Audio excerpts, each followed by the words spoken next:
Now, the eThekwini Council meeting in Durban is expected to reconvene today following disruptions on Monday to elect a new mayor and deputy mayor. It follows political parties having now constituted a council. The ANC failed to get an outright majority and aligned with the Inkatha Freedom Party, a move the DA criticized.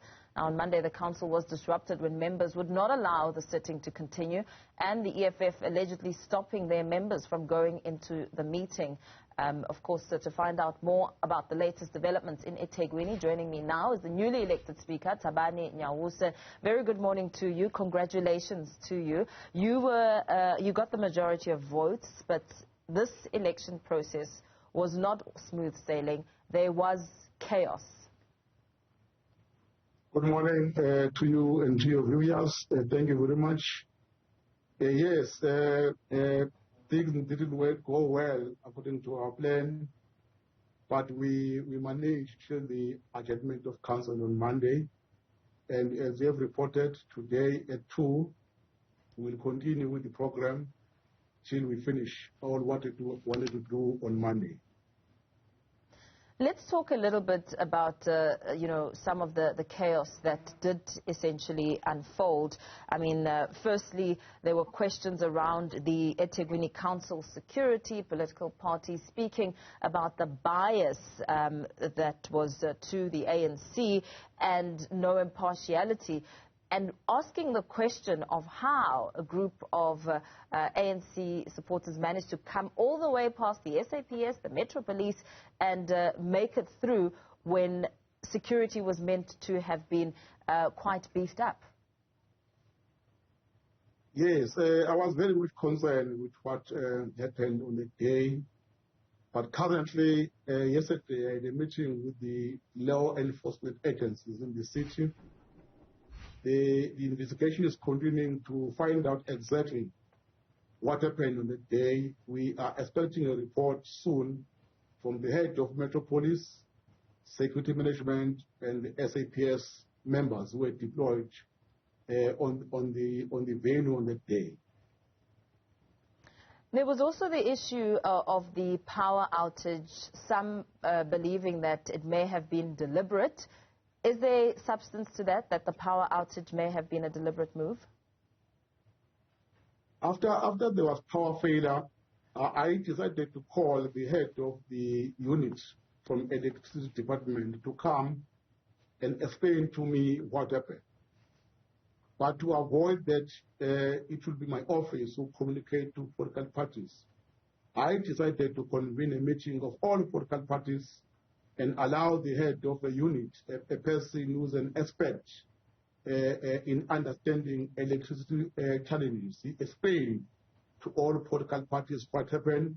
And then everyone who was there understood what was the problem. Then that's why we ended up in agreement to adjourn the meeting. From where I'm sitting, there were no suspicions, no problem with the reasons that were presented on the reasons why there was power failure. Mm-hmm. Yours is the only metro in the entire country that has not yet elected its mayor. What are some of the expectations today as that process is set to unfold? We expect to have a smooth process today at 2 o'clock. We don't anticipate any problems. Yesterday, around 5 o'clock in the afternoon, I had a meeting with all political parties where we were just sorting a few issues in preparations of today's meetings. I'm confident the meeting will go well. I don't anticipate any problem. Now, let's come back to you. You got the majority of votes, and, the process was also a bit of a chaotic one because the cracks emerged in your agreement with the IFP on the hung municipalities, but still this didn't stand in the way of you at least securing your position. What's your position now at the moment with the IFP? I'm sure you will understand that those coalition talks are being managed or handled at national level and provincial level.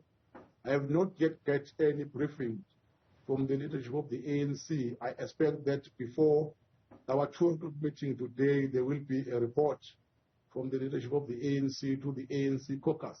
Currently, as I'm talking to you, I have no latest information. Serving in public office will not be a first for you, and in your maiden speech, you spoke to a number of commitments, especially commitments around service delivery and some of your priority areas. Let's talk a little bit about those. Yes, we understand very well. During the campaigns for all political parties, we have been interacting with our people. We now know and understand very well what are their requirements, what they need. When we are emphasizing on service delivery, requesting councillors to take their job serious and put our citizens of eThekwini first, it's because we know challenges that we are faced with in the eThekwini. The first problem that we are faced with is the problem of water in some part of the areas in our city, problem of waste collection that must be addressed, issues of crime in the CPD and the surrounding areas. Those are issues that we're trying to appeal to councillors to put them as their priorities while serving their communities. The DA's Thabani Nyawose had said that the ANC was essentially responsible for many of the problems faced there. In fact, saying, as I quote, you cannot expect the problem to be a source of the solution. What's your response to that? And perhaps, speaking to accountability and the changes that you'd like to make in recognizing your downfalls.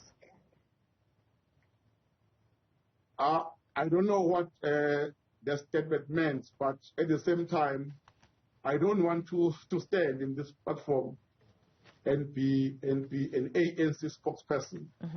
I would prefer that questions directed to the ANC should be responded by the ANC. I'm here today as a speaker of the municipality. I prefer to confine myself to the issue that affects, that concern the council than my political party. That's fair enough. You were speaking to some of the water problems that you'd like to have resolved. And, of course, the problem of infrastructure is a huge prohibiting factor when it comes to resolving this problem. Let's talk about then some of those solutions and how you plan to implement that process.